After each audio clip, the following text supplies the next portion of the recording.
Dans l'industrie, les plans sociaux ont fait leur retour. Ce qui se joue ici, c'est un choix de société.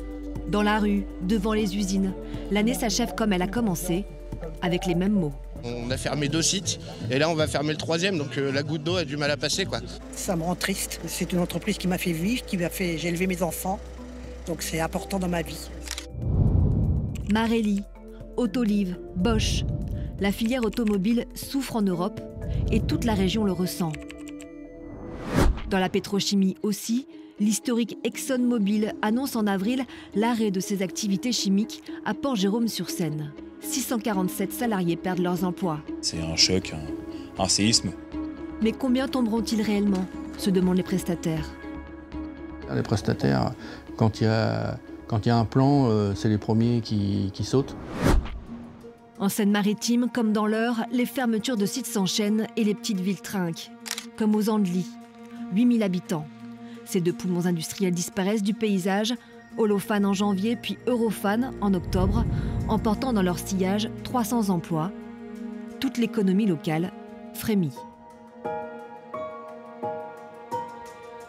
Donc 300 emplois, mine de rien, c'était quand même des gens aussi qui consommaient un peu chez tout le monde, quoi, pas que chez nous, mais chez tous les commerçants. À un moment donné, oui, on va vraiment le ressentir, quoi. Pas simple de retrouver du boulot. Hervé Delacour, lui, envisage l'intérim pour payer les factures et les études de ses enfants. Je vais avoir 57 ans bientôt, retomber au SMIC, ça fait mal.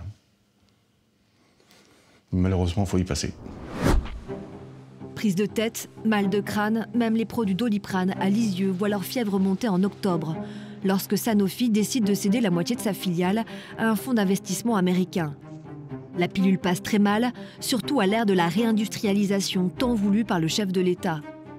Les ministres de l'économie et de l'industrie font donc le déplacement, d'être là et peut-être de pouvoir discuter. Sommés de trouver un compromis. Le Doliprane continuera à être produit en France, pas seulement parce que c'est un médicament plébiscité par l'ensemble des Français, pas seulement parce que c'est une réussite industrielle, mais parce qu'il en va de la souveraineté de notre pays. À ce stade, un antidouleur s'impose, alors regardons quelques motifs de soulagement. Au petit jeu des fermetures et des ouvertures d'usines, le solde reste positif en Normandie, d'après le baromètre industriel de l'État, sorti en novembre. Toujours en novembre, le ministre de l'économie revient pour annoncer une bonne nouvelle.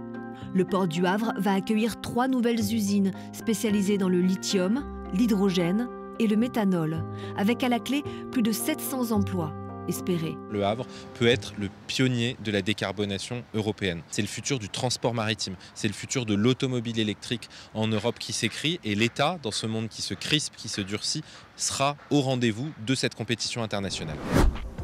Le vent aussi semble très porteur à Fécamp. Depuis mars, 71 éoliennes fonctionnent et ce n'est que le début. 2 nouveaux parcs pourraient y voir le jour d'ici 2035, avec une montée en puissance jusqu'à 4 gigawatts.